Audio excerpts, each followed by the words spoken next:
It's top of the hour. So welcome everybody. We're thrilled that you're here. I am Erica Schreiber. I'm Chief Impact Officer at Conscious Leadership Group. And this webinar, this experience was a co-birthing with Kate and Deb. And so we're really happy to be here with you today. Kate Hutson is a not only CLG consultant, does conscious leadership consulting with us, she is also a licensed counselor who focuses on somatic experiencing and other somatic modalities in her practice. Deb Katz, and again, in addition to being one of our rock star consultants at CLG, she is also an RN and decades and decades of both conscious leadership and nursing practice. So we all are conscious leadership enthusiasts, practitioners, teachers, and somatic enthusiasts. Before I was in this world, well, previously I ran a branding agency, and before that I was a yoga therapist, and I created lifestyle programs for folks all over the world based on yoga. So we all are devoted to marrying consciousness with movement. And as Deb was having conversations with lots of people in her network, healthcare providers, we all, in terms of what you all are facing right now, she and Kate and I started talking, and this was born. So we're thrilled to be here today.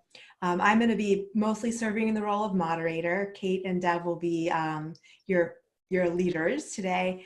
And Deb is going to take you through conscious leadership, and Kate is going to take you through somatic practices and the basis of, what is the somatic work all about and how does it apply now? And then we'll be practicing together, we'll be diving right in. Welcome, folks who are just joining now. Couple of logistics. We want this to be interactive. Please use the chat for questions. If you want to be unmuted and ask your question, just put it in chat and we'll call on you. If you prefer to remain more anonymous, because we are recording this, people who aren't here right now will receive the recording. You all will receive the recording. So if you prefer to remain anonymous, just put your question in chat and say, I don't want to ask it, and then someone will ask it on your behalf with no name or anything attached to it, so you can get your question answered. And we will have one breakout session where you'll get to interact with one another as well, and that is not recorded. And then at the very end, we're going to have a survey that we would love you to fill out to give us feedback. We are big fans of feedback-rich experiences. It's a primary way we learn.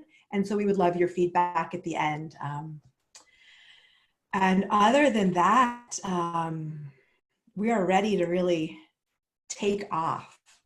So I'm going to pass over to Deb, who's going to share a little bit more about the genesis of us getting here and then take us forward. Great. Thanks, Erica. My joy. I'm so stoked to be offering this. I can't even tell you. Just more and more of my life is working with leaders and teams and supporting the practice of conscious leadership, and to be seeing what's happening with COVID and my colleagues, my healthcare providers, going through everything that we're going through around providing care, and on such in such really high stress environments. It's just really great for me to be able to marry this. So just to piggyback on what Erica said also about the survey at the end. Welcome everybody, by the way. If you're just arriving, we'd love for you to put on your videos. Doesn't matter what you're wearing to us. Is that we also did create a 4-week, also free class. If there is desire, so you'll get to let us know in the survey if you want that class. 4 hour-and-a-half sessions. We have quite a few folks register for this event who are working because we work wonky hours, and so they wanted the recording. So we'll also be asking for you folks watching later, fill out the survey and let us know if you're interested, what worked for you here, And are you interested in the follow-up? Because we'll provide it if you want it. Okay, there's that piece.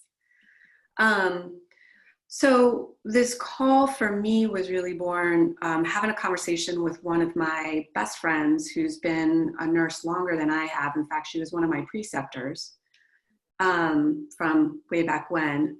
And she, at the time, was a COVID nurse.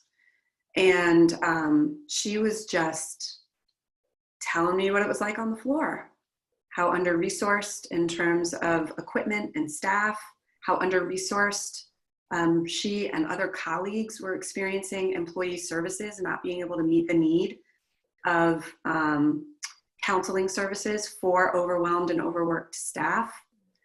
And I just, at that moment, I got how fragile the system is and was in support of providers having full batteries in order to provide service. And when that just made my ears perk up, is like, I want to get these people access to filling their batteries up, to recognizing when they're in a reactive state, which really depletes our batteries. And once we recognize we're in a depleted state, what are some skills, some practices, some tools we can use to support the nervous system equalizing, to support the nervous system de-escalating, so that we can take advantage of tools. It's very challenging to take advantage of tools when we're in, in a super adrenalized and cortisol cocktail infused state. So how do we get our nervous systems more balanced? And then, of course, Erica and Kate are also my buddies in this marriage, the place where the somatic experience informs what we're capable of actually doing outside of our default coping mechanisms. So that's what we want to do here today, is support you with an experience of de-escalation, actual direct experience of your nervous system relaxing for a few precious moments here today, so you can get a reference point for less activity, less activation, and then some tools that you can use at home, on your breaks, walking from one patient room to the next patient room, on days off, things like that. So that's what we're doing here today. Great. And so we're going to get to the doing right away. Kate's going to lead a practice for everybody. Yeah, so this is, like Deb said, such a treat for us to get to see some of you and feel the rest of you, even if we can't see your faces today. We've been getting curious about, based on our experience and exposure to somatic practices, how we could be of support, what wanted to come through us during this unusual season. And so excited to have it be occurring, sort of just unfolded, and I'm really glad you're all here. A piece of what we do in all of our CLG engagements is we take a moment at the beginning of our sessions with individual clients or in groups, and we presence and we meditate. We allow our bodies to catch up with. I imagine many of you have already had pretty full days here, or you're heading into a full day. So we want to take a moment as best we can and arrive. And especially because we're talking about our bodies today, I'm going to lead us in a meditation that's going to wake us up to what's occurring in our bodies in this moment. So, if eyes want to fall closed or have a soft gaze at the floor, whichever feels more comfortable for you today.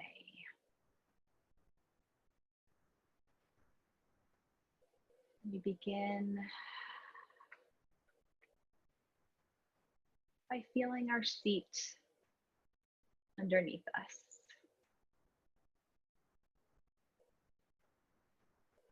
Feeling the support of the floor of our chair.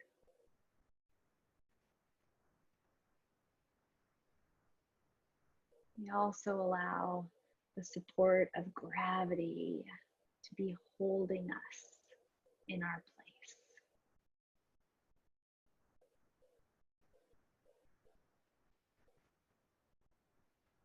And as we do so,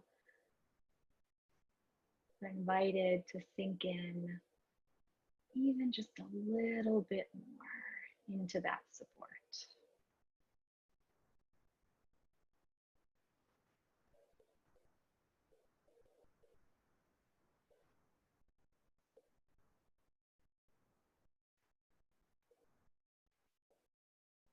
We can gently bring our attention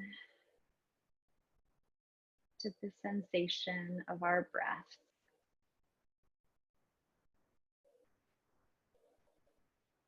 Whatever pace it's taking in this moment.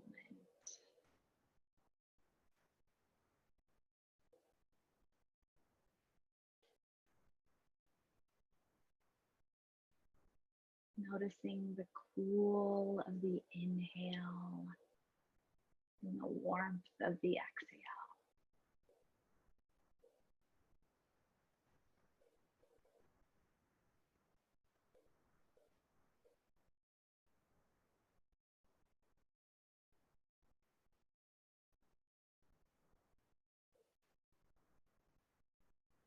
Just as we allowed ourselves to let go a bit into our chair,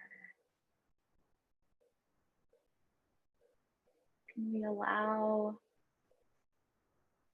the muscles around our eyes to soften?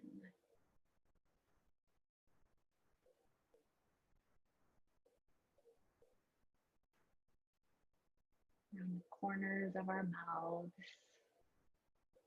to let go just a bit.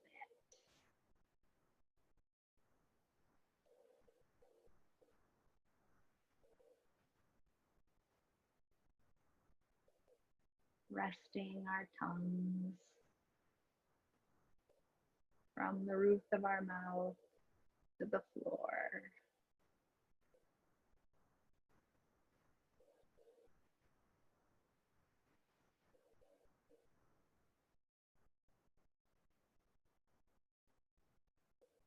Noticing if there's any gripping in our jaw.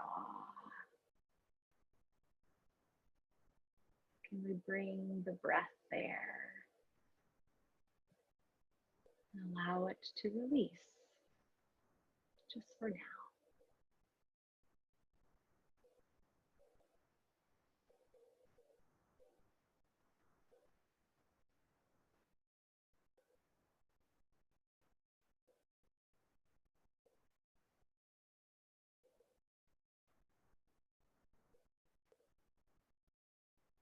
You could notice if there's any other places in the body that feel like they might want a little bit of that ease of the breath.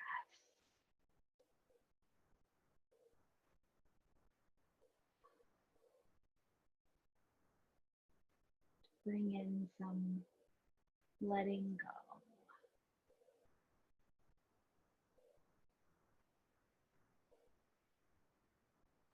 The shoulders want to fall.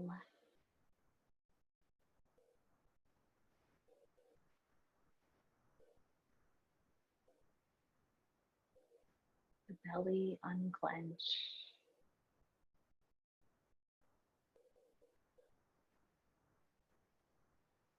All the way down to our feet.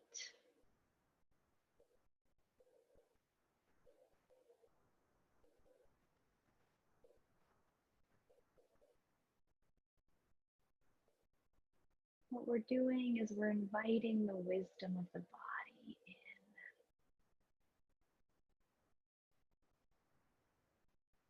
We're saying, we're listening to you too today.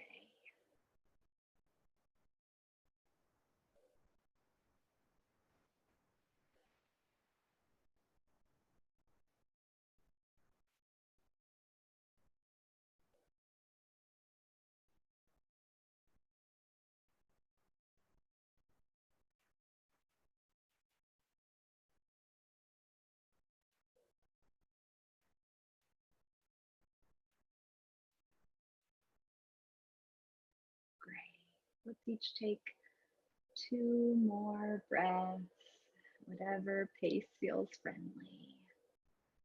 And then slowly come back to the group.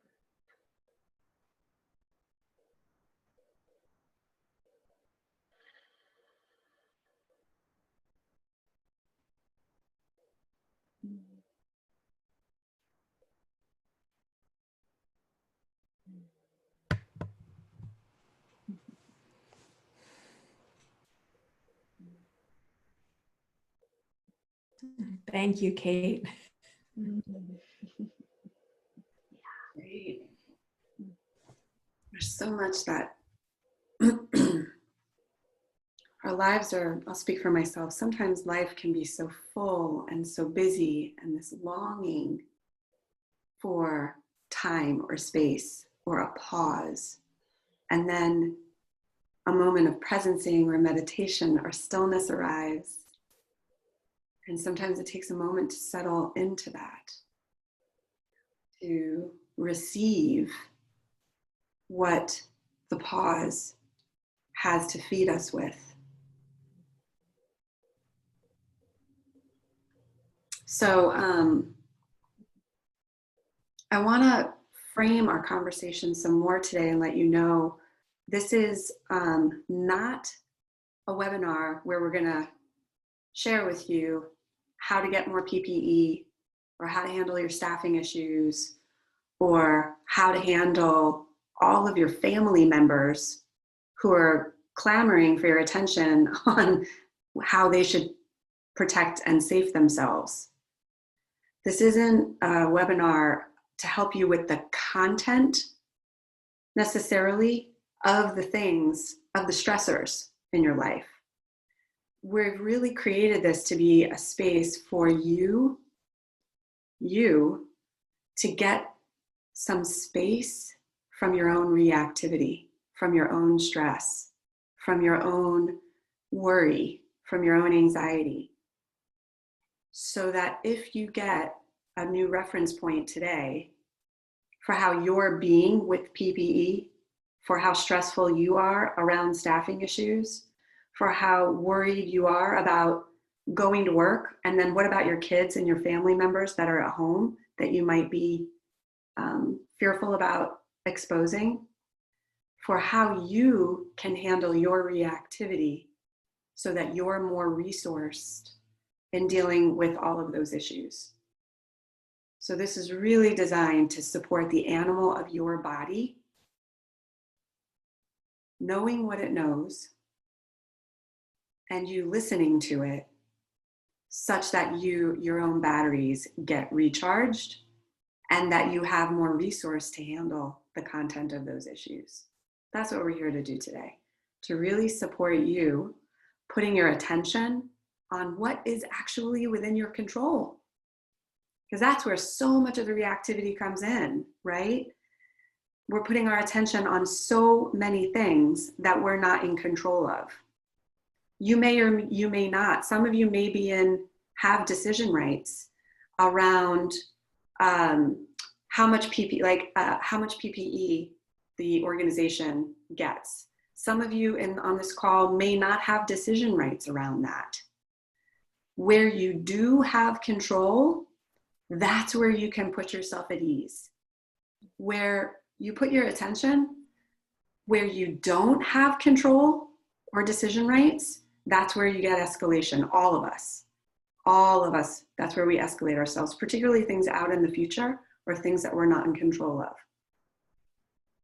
I remember one time recently I was talking with another nurse buddy, was completely like out of their minds about the anti-rooms they were building outside of coronavirus infected patients. And they were like, made of saran wrap and not at all up to the kind of policy that nurses are used to supporting and creating. And that's what they were doing. And I remember telling this nurse buddy of mine, do you have decision rights about this? Is this actually, can you impact a change here besides voicing what you want? And they said, no, they don't have decision rights. I said, okay, great. When you start getting yourself all full of the anxiety, and this person was actually really pissed when you really start pissing yourself off, it's going to take discipline. It's going to take a ruthless devotion to put your attention in those moments on what you can control. Like, do you put your right foot in the PPE first or second, or you put your left foot in? How much creamer goes in your coffee? 2 glugs or 3? To really be ruthless in a devotion to self of where you place your attention. It is a practice many of us have been toiling with or playing with over time. Now in these stressful times, it's really a time to double down on the practice. What am I in control of and what am I not? And for those of you, I saw some responses. How do I support my team around this time? This could be a takeaway for you. Put your attention on what you're in control of and relax the parts of you that are judging and blaming areas you're not in control of. That's another way to de-escalate the nervous system. Another way to choose where you place your attention. Some of you, I think on this call, this may be your first exposure to the Conscious Leadership Group. So what we do as an organization is we support leaders and teams move from fear or reactivity to trust and openness. And, years worth of practices around that. But how that applies here is that the name of the game is awareness and acceptance. So the more you can become aware of your own, when you're activated, when you're stimulated, when you're escalated, when you become aware of that, your whole playing field changes. Your whole menu of options changes because you can move from default survival mechanisms to choice. That's an incredible shift moment. That's a fork in the road. Again, to support you de-escalating and to support those you're caring for and those you care for. So hopefully that's going to help you connect some dots around what CLG is doing as an organization and how we want to support you providers caring for yourselves through awareness, somatic awareness practices, such that you can provide with your batteries not on empty. Maybe your batteries at half if you're running on a quarter tank. Maybe your batteries even on full. Imagine that. Providing care as a parent, providing care as a healthcare provider to your patients with your batteries full. Imagine that. So that's some of the context of what we're doing here today. And how about we just jump right in? Any questions popping up for you right now? We'll just take like 1 or 2 questions right now before we jump into the next chunk of our time together. If you do, you can chat it, or I think you can unmute yourself. Yep, feel free to unmute yourself and ask, or type it in the chat.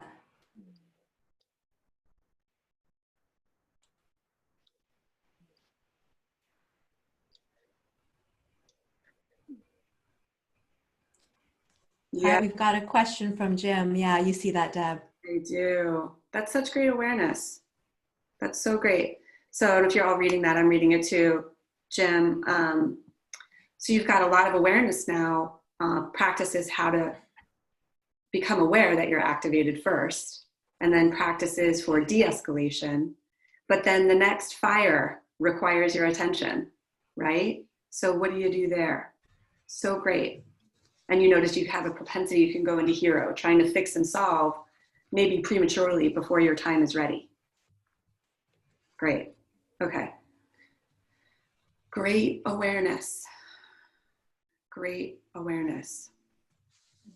So many of us underutilize, particularly as healthcare providers, because we care so much, you got so much to give. And the perceived need out there is so great. So it's easy to skip over, you know what? I need 30 seconds more. I just caught I'm triggered. I just caught I'm reactive.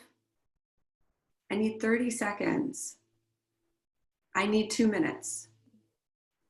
I need 10 seconds, depending on how fast and facile you are with your practices. Sometimes for me, I can just get, oh, I'm aware I'm triggered. The awareness is the shift. The body breathes itself. If you know you need 30 seconds, this is one of the most underutilized tools because the perception is they need you more than you need your batteries filled. My experience on the floor as a nurse is that's rarely true. Rarely true.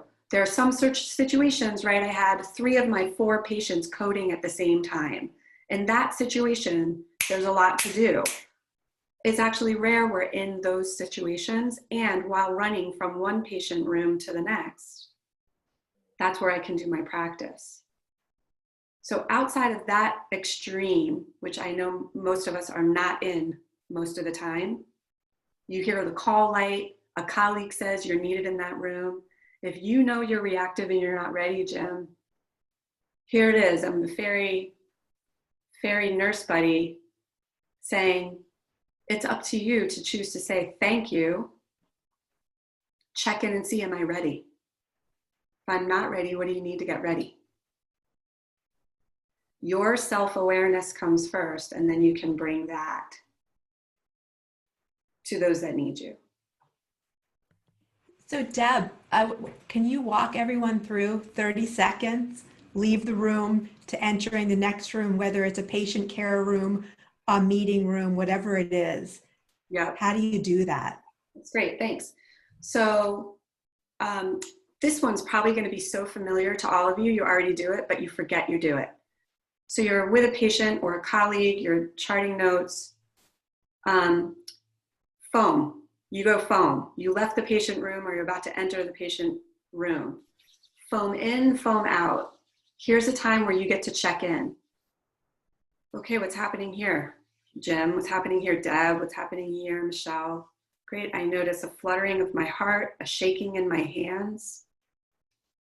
I notice fear, anger, and joy are here. My thought is I need a couple of extra seconds. Foaming in, just landing here on the floor, getting present to my surroundings, foaming 30 seconds. In and out of every room. Any task that you're doing, whether it's donning or de-donning your gear, anytime you're doing these sort of rote habitual tasks, you can turn into presencing moments. 30 seconds, 5 seconds, 10 seconds, 2 minutes, whatever it is that you need. Build them in to your regular practice of how you're already following procedures or policies, caring for yourself or your patients. Turn them into your check-in moment. Breath is here. Kate's going to actually give us some more tools that you can include in those donning your gear or de-donning. What you can do to actually tune into the needs of the animal of your body. Oftentimes, the body's just informing us, pay attention. Once you give the attention, the nervous system can relax right there. Was there one more question, or should we just transition right into?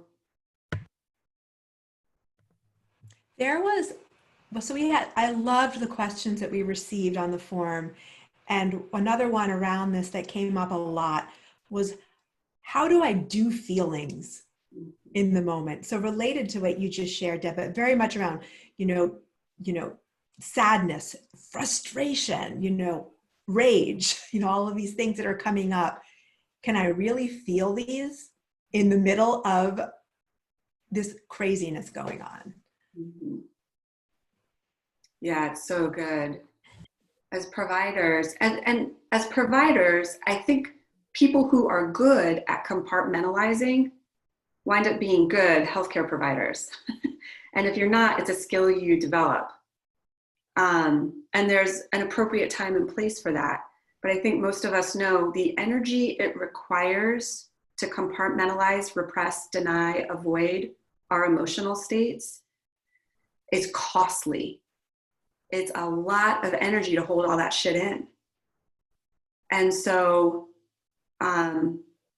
yes, you can, but you got to watch out for this piece here. And we'll talk about this maybe more at the end, is if you're going to allow the emotions to flow, if and when, which I highly recommend, avoid getting into the story. I can't believe I'm using the same mask for 7 days with all my patients. That's a story. And that's going to kind of keep you in this emotional, this cognitive emotional loop where you just keep perseverating on the story. Whereas you're taking your mask off, anger is here, my jaw is clenched, I want to put a fist through a wall. You're just allowing the energy that's in the body of the clenched jaw and maybe a clenched fist. You're just going to allow that energy you're going to notice it. Allow it to move through your body unfiltered and storyless. Anger is here. Yeah. I want to make up, it's about my employees not following or are always arguing or asking for extra hours when we're decreasing hours. Or I want to make it about management. Whatever all of that defeats the purpose of de-escalating your nervous system. The stories will rev the engine. Just tuning in to the energy and how it's presenting in your body allows it to be like the energy comes in through the front door, you notice it like wind, moves through your body, you notice the sensations, any emotions that are flowing. And by noticing it storyless, it's like the back door is open and it can come in through your system and exit because you didn't collapse around being right around any of your stories. And then you get the liberation, the freed up energy that you're no longer using to repress the emotions or that winds up coming out sideways, leaking at your family members or coworkers. So you just allowed it in, storyless and unedited, and allowed it to move through the system. So, Kate, why don't you take us more detailed into how the nervous system is doing what it's always doing, the appropriateness and ways that we can support our nervous systems without so much stress and adrenaline. Yeah, great. I love the image of the house. Thank you for that. I haven't heard you share that before. Keeping the back door open so it can keep flowing out. Putting that one in my pocket. Yeah, so as Erica said earlier, I have some clinical training and as a psychotherapist and have about 10 years practice in that.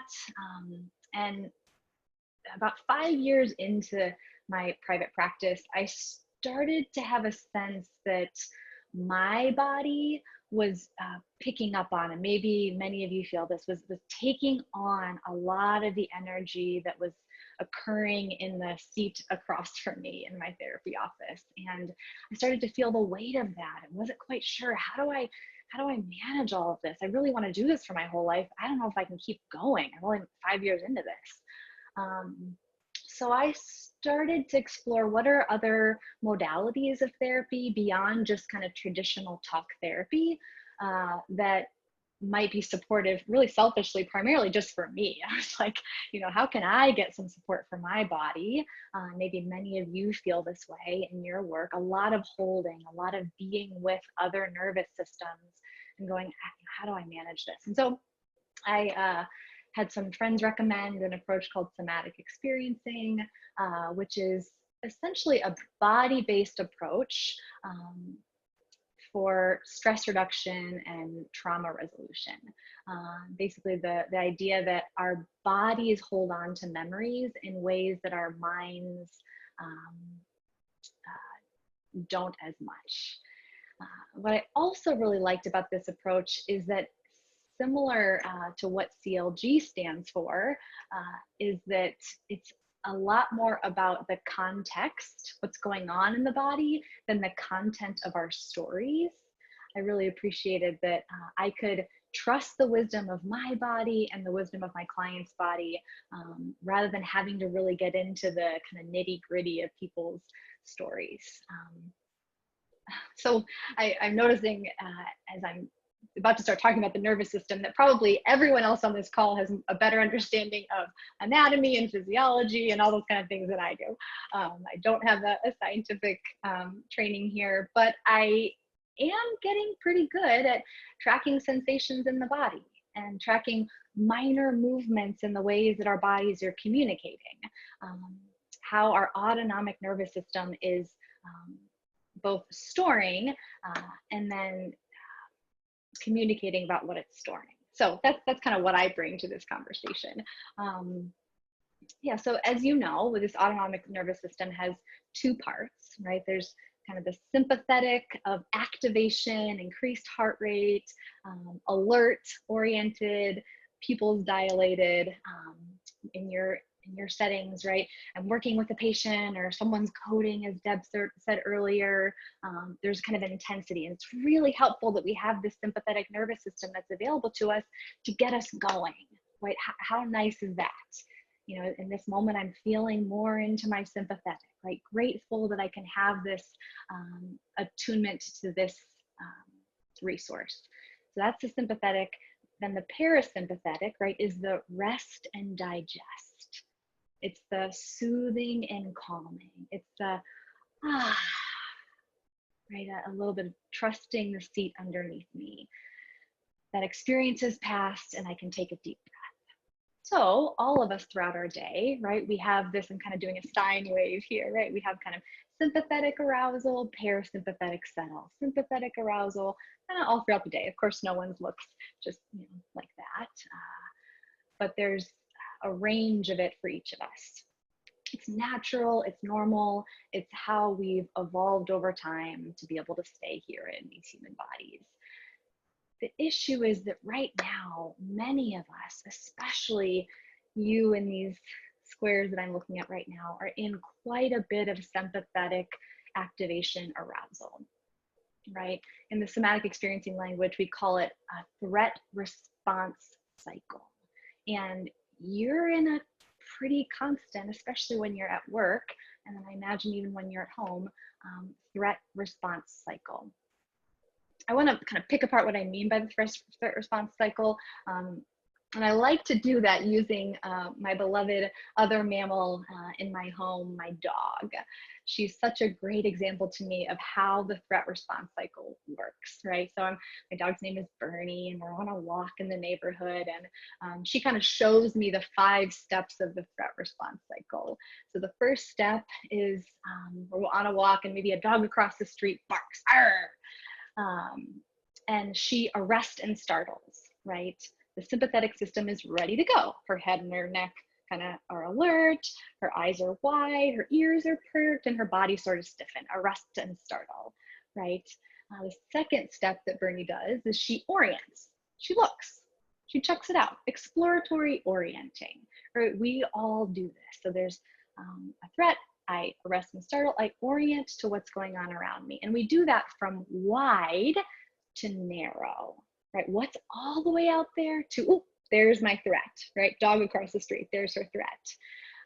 What we also do in these moments is we check in with the people around us. So part of orienting, right, is she checks in with me. What does Kate think about this? We check in with the people around us.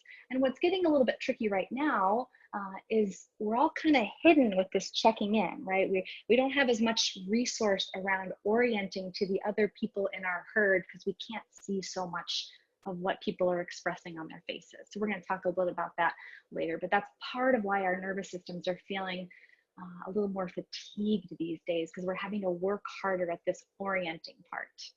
Step 3, Bernie identifies and evaluates, right? She looks over there, other dog is leashed, not coming toward me, and she realizes it's not a threatening situation, so she goes back to sniffing, right? And usually a couple steps later, she does step, if she can't, if it's not safe, if the dog across the street is actually charging at her, right, she would have a defensive or protective response. which is really natural. She would, first of all, try and flee. Maybe she would fight. And if she really couldn't do either of those, she would freeze. So that would be protective response. If that's not occurring for her, then a couple steps later, step 5, she completes or discharges, which is simply, I'm sure you've seen your creatures do this as well. She shakes it off, right? A couple steps later, she just kind of gives herself a little discharge, and then she's back to sniffing, right? So this is kind of a natural threat response cycle, as evidenced by my sweet dog. And we humans, we get a little tripped up, right? Because we're not able often to discharge the energy of the threat. So natural ways that we might discharge would be a little bit of a shaking, a little bit of a, whoo, whoo, that was a lot, right? Coming out of a patient's room, I imagine, I don't know, but I imagine sometimes you have the impulse to want to do that, but it might not feel socially acceptable to do that.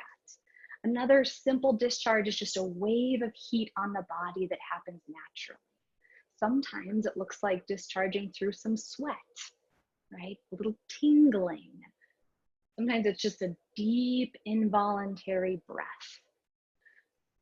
Sometimes I discharge from burping, right? Just all these different ways that our bodies kind of come back into alignment so that we can keep going in our natural ebb and flow, right? But a lot of times we're not actually able to do that. And this is where we get stuck. And the cells in our body actually continue to hang on to these experiences because we weren't able to discharge. A lot of the questions that we received were around kind of the two ends of this, right? So you can kind of imagine that if we get stuck on, it's the anxious stuck, right? What do I do? How do I stay grounded and present as a leader on a team when I'm feeling so anxious? I'm stuck on. When I'm interacting with patients and they're looking at me and saying, what do I do here?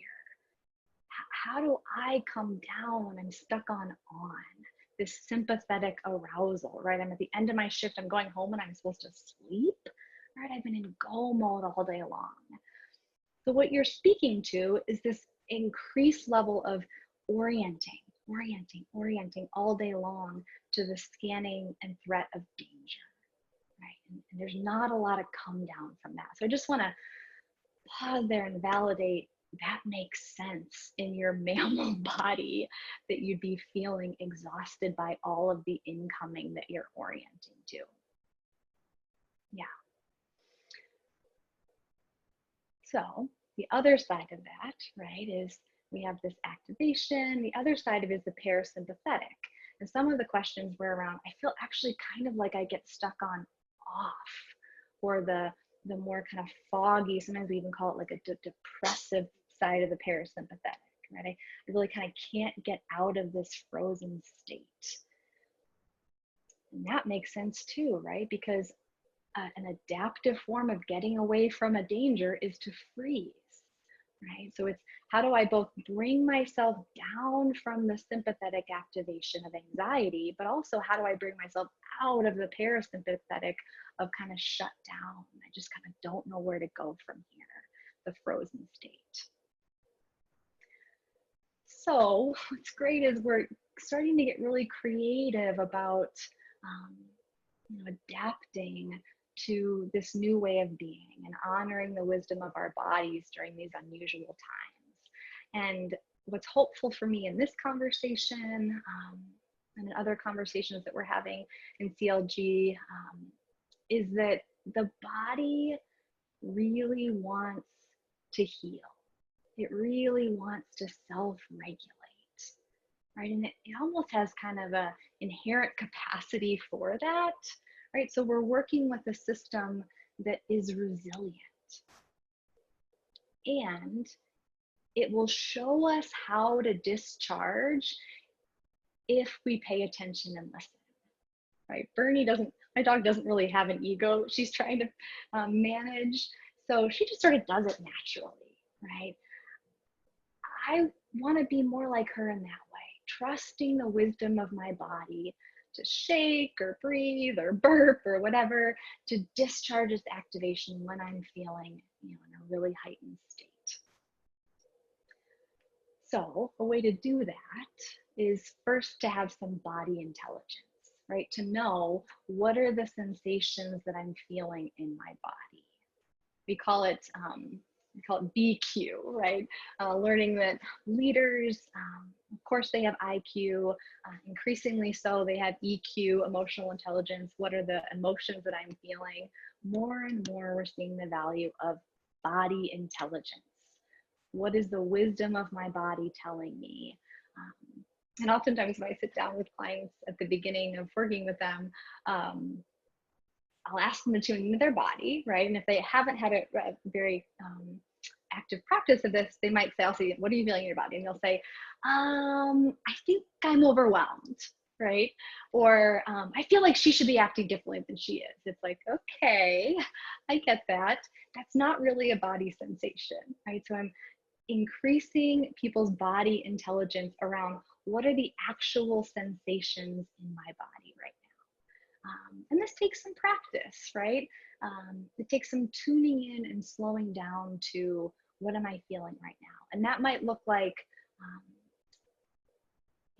words like popping, melting, swirling, warming, cooling, tightening, those sorts of descriptors rather than, right, I think, or even I feel that she should be acting differently, or I feel that they should be listening to us more, right? Yeah. So having body intelligence is the first step. I think I just want to pause here for a second because I just kind of talked for a bit here. We're going to break you up into some groups. I just want to check in and see if there's anything right now that wants clarification around that. One of the things about, if anyone's typing, one of the things I love to Kate is body intelligence as part of our guidance system, part of our central intelligence agency, our internal agency of that.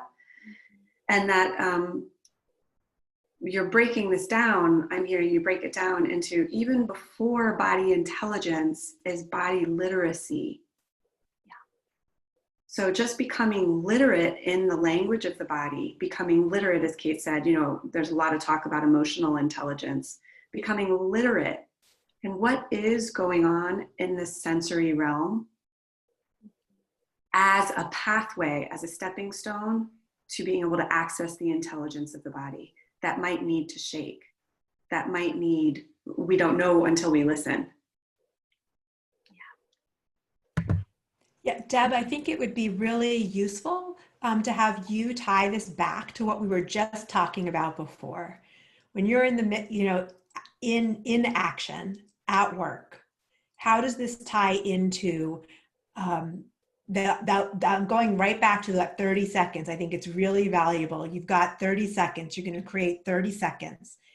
How does this body intelligence, somatic awareness, where does the rubber meet the road? Mm-hmm. Yeah, thanks, Erica. So again, I have my own lifetime now, a couple of decades of data I've collected that when I am unconscious in my patterns, I have very limited choices. When I become conscious of my patterns, I get so many more choices. So when I don't know that I am reactive and behaving and maneuvering in my interactions from a reactive threat-based place, when I don't know that, I'm just literally operating on my coping mechanisms and continuing to throttle the adrenaline, for me, the sympathetic response. I'm just activated unconsciously. When I can become aware of heart rate is fast, hands are sweaty. One, I get smaller, I get in touch and putting my attention on what is happening in here instead of what's going on out there, much of which is not under my control. Now that I can register, oh, my heart is racing, my jaw is clenched, I'm activated. Oh shit, I'm activated. Regardless of what's going on out there, I'm in an activated state. I'm the one that's not available. So now what can I do? I can practice some tools to de-escalate. And then once I de-escalate, because my body told me I was escalated, now I can see what other choices. Do I want to say the same thing to my coworker in a non-escalated state or a de-escalated state as when I was highly escalated before and I didn't know it?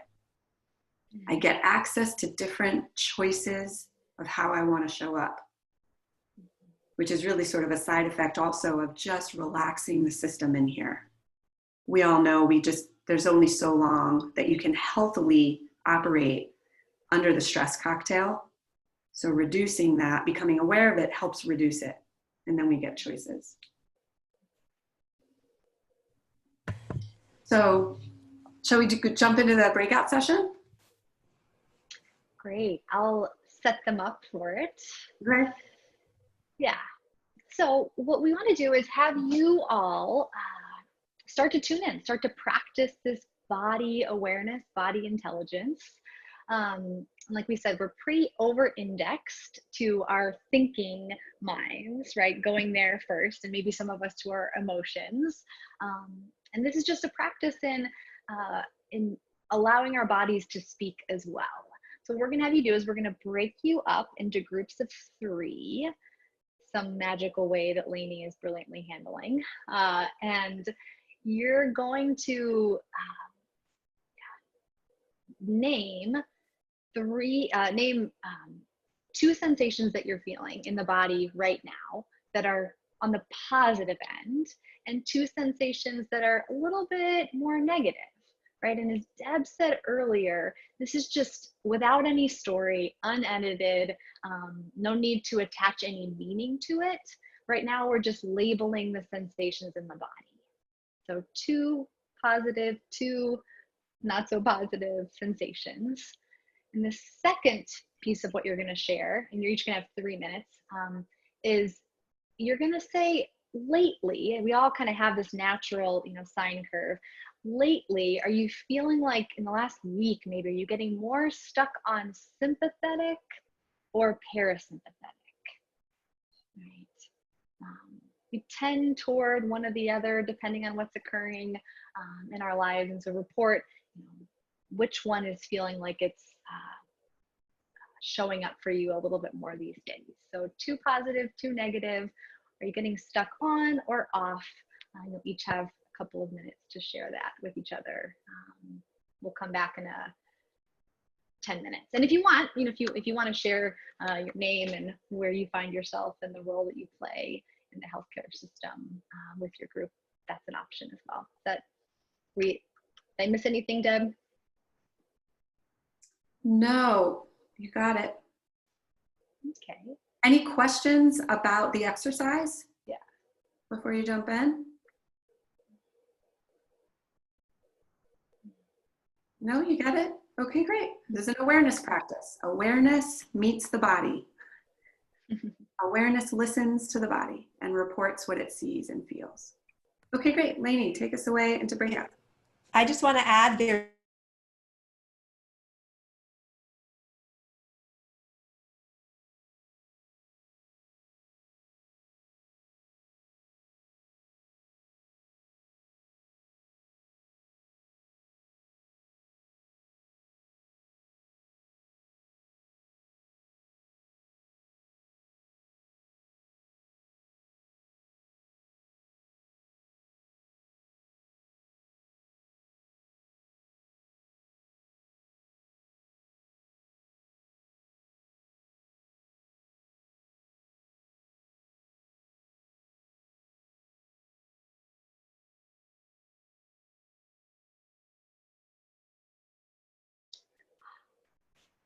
Hi, gang. Oh, cool. What the heck happened in there? I'd love to hear some report. Oh, Nancy Vitale, you arrived. Good to see you. I'd love to hear some reports of what you noticed.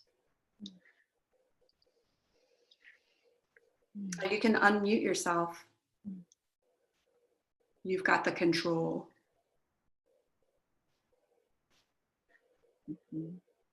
Well, like somebody needs to break the silence. Thanks, Katie. Yeah, no problem. So in our group, we just talked about the jaw clenching for body awareness. And I was explaining that there was like a few weeks ago, it got really stressful and I woke up the next morning. I mean, I already like grind my teeth a little bit at night, but I woke up and like it has hurt ever since. My face has, because of the extra stress. So I know that I carry it here. And so at work, it's not here, it's in my shoulders. And when something gets me fired up about stuff, you know, whether it's like the way the patients are being taken care of or whatever, I feel it in my heart and I feel it in my head. Like just, you know, I like the boiling and the rising up. And I sense that and I know it. So I usually just try to breathe it out. And we were just relating, me and Susan and Nancy, I think we're all relating that we kind of feel those same sort of, the tenseness is what we get. Mm-hmm. Katie, do you notice is the tenseness here now? No. I know we're talking about the stories and the things that make those types of reactions come. But right now I don't feel it. I think well, my coworkers and I, we start to talking about things, I do feel it. Yeah. Right. Okay, but not now. Okay. Great. Yeah, something that's coming up for me around that is this, you know, we're talking about discharging energy. And I imagine sometimes you just want to like walk out of a room or out of the break room or something and just scream, right? And maybe that's not acceptable in that setting. But allowing the body to have little tastes of that, right? Like just a little, or right, moving little bits of energy. We think it has to be this whole big expression, but it can just be micro movements, micro releases, discharging that can have actually the same effect long term. So holding it in, right, that's the jaw clenching, but how can you trust the body to let it out in smaller doses? Mm-hmm. And that the body information is cueing you in that a discharge, it might be needed. Yeah. So one of the things I also started doing on the floor back when was, I tend to be on the escalation side, the fight or flight side, not the depressed or fatigue side. I get highly vigilant and alert and pretty pissed. And so for me, a discharge would look something like, shooting, I would find the crash cart on the floor, or I'd find some inanimate object, not a person. And I would shoot lightning bolts out my eyes at these inanimate objects and see them blow up. And believe it or not, I really was able to move a lot of energy just through my eyeballs, and allowing myself to be as angry as I was.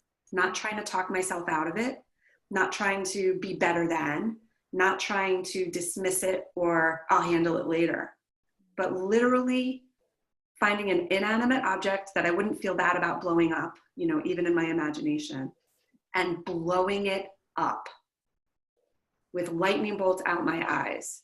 And I did get relief from that. And so there's other ways too. So for those of you that have, you know, the arc on the stimulation side like I do, but for those of you that, some of you are shaking your head, yeah. And if you're on the lower side where you kind of do the withdrawal, you notice exhaustion, you notice fatigue as part of your way to repress, to kind of collapse around the energy instead of allowing it to move. I think this could be a good time to bring in the pleasure part of the body. Kate, would you take us to that? Like, why did we have folks notice pleasurable sensations? Yeah. And so oftentimes when I'm starting to bring on people's body awareness and teach them about that, they go, I don't want to go there because it's all bad down there, right? The negative sensations take over in such a way where all I feel is the gut twisting or the heart racing or the tensing in my jaw. And so why would I want to go there? So I go, great, we don't have to focus on those. Let's start with the more positive sensations.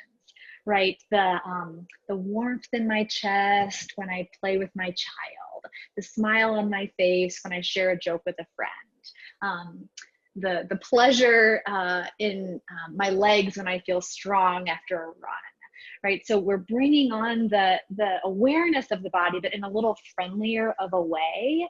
And what that starts to do is the body goes, okay, I'm, Kate's listening to me a little bit more. And so it starts to speak up a bit more about the pleasure experiences. Also, what we're wanting to do is whenever we're feeling really activated, the negative sensations, we can lose track of that there's also probably a co-occurring positive sensation, right? We're not all anxiety. We're not all like electric vibration, right? Maybe there's, my pinky toe on my left foot feels a little more settled on the floor. So we're wanting to bring in the SE community, we call it the pendulation between one sensation in the body to another.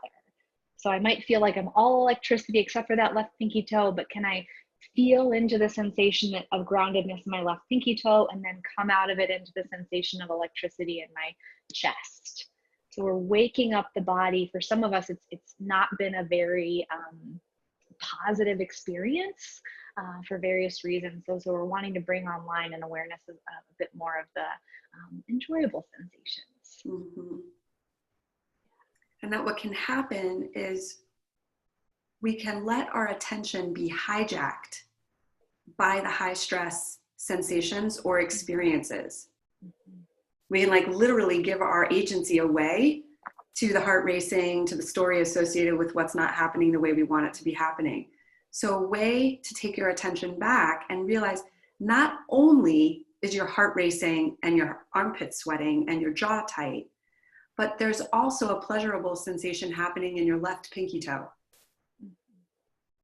Because we can think all that's going on is what's fucked. All that's going on is what's deeply challenging.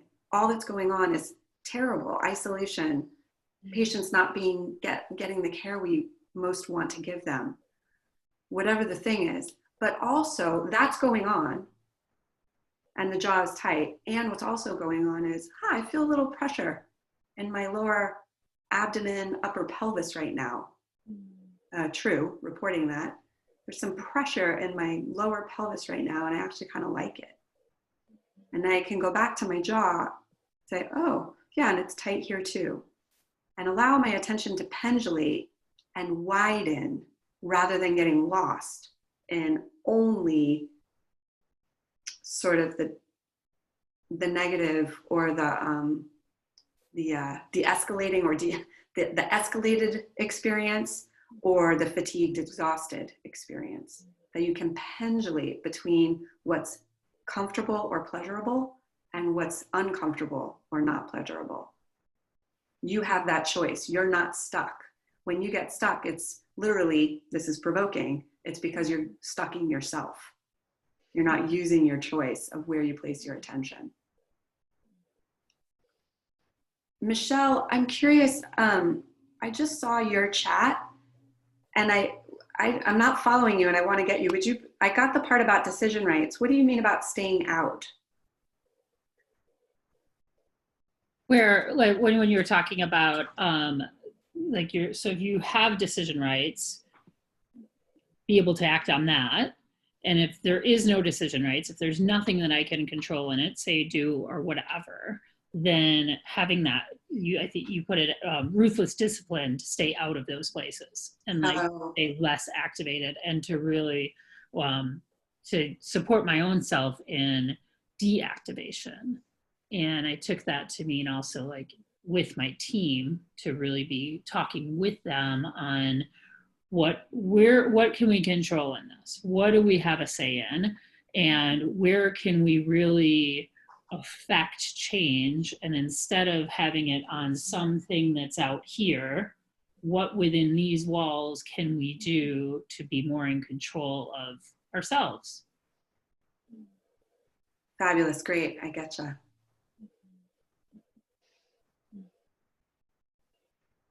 Erica, you're muted. Whoops, you still are. I got mute on my microphone and on Zoom. So I want you all to get what you most want to get, why you came today. And so if you have a question or something you're saying, you know, I would love to know more about this, or you know what, I just want you to know this about me. I want to invite you to unmute yourself, to ask your question, or to put it in the chat. And if you don't want your name said, that's fine. If you want to be anonymous, I'll read it for you. And so Deb or Kate can respond. But our intention here is to be as radically supportive as possible. If you got a burning question, now's the time. Mm-hmm. I think the place I'm struggling the most is like those places that I don't have control over, where like, for instance, in our state, they were like, okay, April 30th, people can go back to work and we can do things. And then they just switched it to May 30th. And then I'm getting from the government, like you have to use this money in 8 weeks and you have to, and it just feels like there's so many decisions, and even though I am in control of a lot, it's hard to decipher what I can and can't, how to get centered and make good decisions in the right order, I suppose. Does that make sense? Yeah, I think I hear you. I think Michelle, I know you've been playing with CLG for a long time. So I want to speak to you in context and create a bridge for folks that might be newer to this. And I want to say, I think what I'm about to say is going to be highly provoking. Some of you might want to spit and be like, Deb, you're nuts. So with things that you're out of control, like you're not in control of when the state of Illinois or the city of Chicago determines how long the shelter in place goes, you could choose to fixate on how effed up the decision-making process is by the decision-making stakeholders and just rile yourself up. And plenty of folks are doing that. Plenty of folks are just, we don't have decision rights about that. Certainly we can make phone calls, you know, to our decision makers and all that, but we don't have decision rights about that. So a lot of times what ego will do, it'll want to focus on the story of what it's not in control of as a strategy, as a survival strategy to avoid feeling sensations and emotions in the body.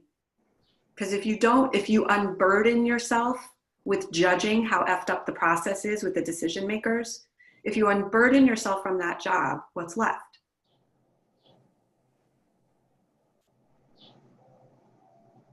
Would you unmute? What is, I saw you go like this, but what's left? Yeah, like what's here? And where is the scare? Where is it? Where am I sourcing? Where am I in scarcity? Am I in, you know, what is really going on? Where's the turmoil that's happening here? Yeah, I might feel fear. Oh. I don't get busy myself thinking about all the stuff that's not in my control. I might actually just feel some fear. This came up with your question, Erica, as well, around grief and some folks that you're feeling some grief around, the change in your relationship. Oftentimes, as very little people, children, we had coping mechanisms, survival skills to help us survive. And they look like, for most of us, getting up out of where the experience is happening, which is in the body. Get out into the head, think some thoughts.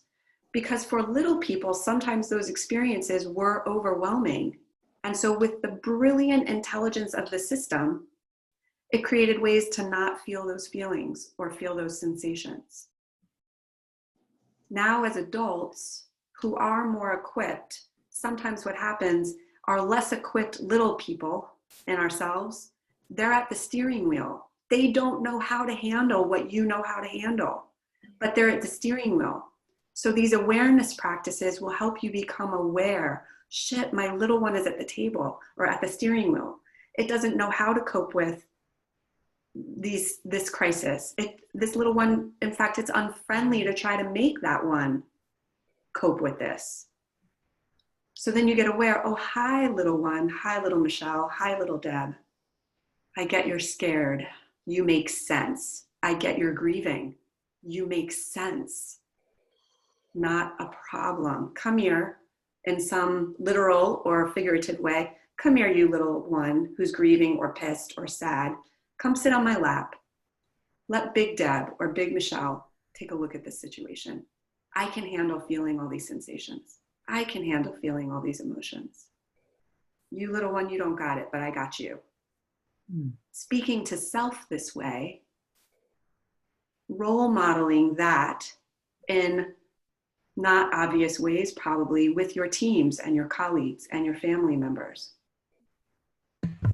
It's the same way that you hold your patients, your own babies, your nieces and nephews. It's, can we hold ourselves like this? Can we be an integrated being who can hold all of our parts, which have just as many needs as our patients and our babies? And then that goes back to what Deb was talking about. This is a way to begin to refill our batteries when we're going. This is the radical self-responsibility piece. I take care of all my parts. Then I'm available. This goes back, I think, to that support question. We get so many, how do I, my kids, my partner, you know, my team, my colleagues, you know, the kid next door, you are a group of deep lovers and supporters of humanity. That's what I see. And so to come back to, I take responsibility for caring for all my parts, for, like said, little Deb inside, who at 5 wasn't equipped to handle it. And now Big Deb can handle this. Then I'm available. I can care. You might still be on half tank, not full, but not below empty.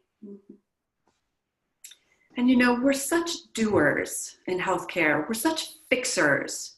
And God, do we feel good when we do and we fix and it works.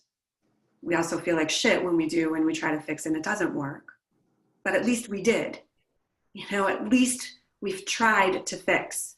Some of what, Michelle, you're pointing to, and again, I think Erica, the heart of one of the things I caught in what you were bringing up was, as providers, there's a time for doing. There's a lot of doing to do. There's lines to hang, bottoms to clean, family members to now FaceTime who can't visit their family members in the unit, all these things that we're doing.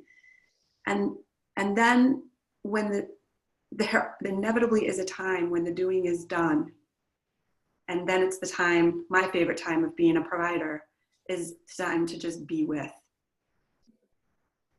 To be with your patient, your colleague who's struggling, to be with your feelings around what decision makers are and aren't doing, to be with your grief around not being able to go visit people because of shelter in place, people that you love, people that you want to care for.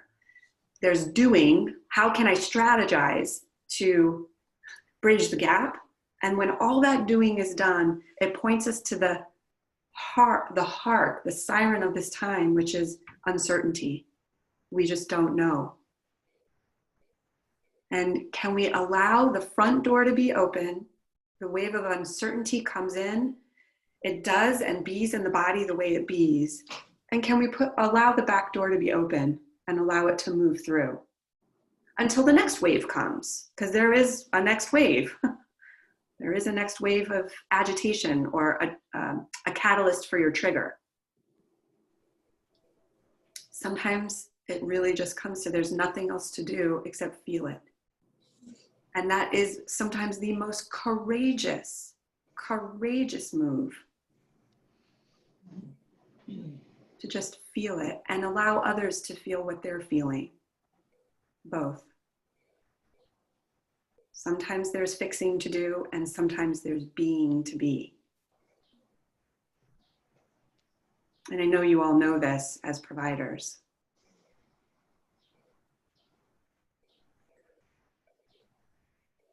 one thing I'm really liking, I don't know if I'm there. I don't think so. We hear you. Okay, I'm sorry, I'm not. One thing I'm really appreciating, but it would be even a little bit more would be even great, because I know this is not a well-cultivated area for me yet, is de-stressing in the moment, neutralizing in the moment. And like you have already shared some of your practices. Even like when you were talking about foaming, I found that I rubbed my hands together and that made me feel better. Like I don't have a big toolkit of, I'm in the middle of dealing with something and I'm stressed and I need to let go of my stress while I'm dealing with it. You know what I mean? And so any practices people have that help win the moment, I love hearing about that. Where are you when you notice you're stressing? Where are you? Literally, what's the situation? Well, right now I actually mainly get to work with people over the internet, which I never did before. So I'm doing a lot of home care, but especially it's when things aren't going well with somebody I'm working with and I'm home and they're not physically present with me. And that's a very odd, like, so usually I'm in the middle of working with a child or a teenager and they're having a rough time. And okay, and you're on your computer and you're on the laptop and you're in the room where you are right now? Is it? Yeah, I am. And they are wherever they are. Yeah. Okay, great. If I was you, if I was you, what I would do is I would find or create something as an anchor in my field of vision, or something I might hold as a way that I can use as my anchor to de-escalate. Check in with my body sensations. While they're listening and telling me what's going on with their body, I'm going to hold my pen. I'm going to listen. I'm going to breathe. And I'm going to check in with my body. I'm going to pace with myself and with my patient or client. I'm a kinesthetic person, so I invite you to create something visual or tactile that you just use when every time you see it now, it's a reminder. It's a landmark. Check in. Yeah, that's good. Thank you. That's helpful. You're welcome. Yeah, in our breakout group, we talked about wanting to provide you with some additional resources like this, Jim, of ways that you can bring these in throughout your day when you're feeling these waves of activation. So just as a logistic, we're going to put that together. Great. Thank you. Way. Erica just let us know her Wi-Fi went out, so she will or won't be back. Oh. I'm wondering, to Jim's question, does anyone else have a tool that they use that they want to offer? Hi, I'm Nancy, and I'm so sorry for coming in late. I lost track. I just visited the Heart Math website. I don't know if you've ever used those tools. It's 2 words in one with capital H, capital M, Heart Math. And for everyone right now, they have the Heart Math experience. It's just a bunch of short little videos and vignettes and lectures from the people who are associated with Heart Math. But it's just a really brief breathing technique where you're breathing into your heart. I haven't been using it enough, but I noticed it made a way different feeling. You breathe into your heart, you're aware of your heart, you breathe slower than usual, and then you feel a feeling that's positive and regenerating. And you just stick with that it only takes like 1 to 2 minutes. And I know a lot of times when you're working on a unit, you don't have that amount of time. But if you do have 1 or 2 minutes between clients and just focus and center and then focus on the center of your being, which is your heart, which informs everything your brain does. So this is a Institute of Heart Math is where they have this freebie, these little, it's kind of like a little class on, and it's on dealing with stress and functioning during stressful times. So just that. Great, thanks, Nancy. Mm-hmm. All right, I want to honor our time agreement. We've got just 30 seconds or so left. Again, we're going to include, yep, Lainey just put there a link to the survey. She's also going to be emailing it to you. We really appreciate your feedback. And Erica was just texting me reminders. And I hope this was valuable for you. If nothing else, hopefully this hour and a half helped you just experience a few moments of connection with yourself, of a connection with others, and possibilities. And thank you all so much for what you're doing every day. So much appreciation. Thank you so much. All right. Cheers, everyone. So good to see and hear you, Deb. You too, Nancy. Take care. You too. I'll see you. See you in the virtuals. Yes. Thank you heaps. Feel free to reach out to me directly, anyone as well, on the CLG website. That's possible. Bye, Frankie. Oh, you remember Frankie. Okay, bye, everybody. Bye.